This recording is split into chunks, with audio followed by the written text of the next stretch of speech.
પપ્પા તમે આને કયો ને મારી યારે રોજ નાની નાની વાતમાં જ બાંધવાનું કરે છે. હવે કાલ હું ઓફિસેથી આવતો હતો ને 5 મિનિટ ઓલા રેશમા ભાભી યારે ઊભો રહી ગયો. એને મને પૂછ્યું કે તમે ભાઈ કે શ્રાવણ મહિનો રહ્યા કે નહીં. તે વળી એની યારે 5 મિનિટ વાતો કરી.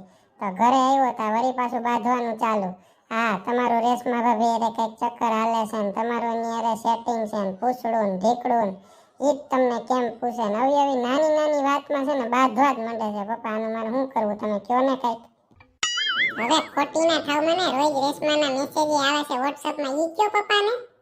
अच्छा તમે જ કયો હવે નાની નાની વાતમાં આવી રીતે બાંધવામાં ક્યાંથી મેળ આવે અમારા બેયનો.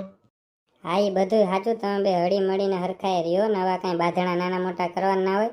અને તું બેટા મારું થોડુંક વિચાર. તારી પાસે તો અવડી આ છે, મારી પાસે તો આની માં છે. no no no no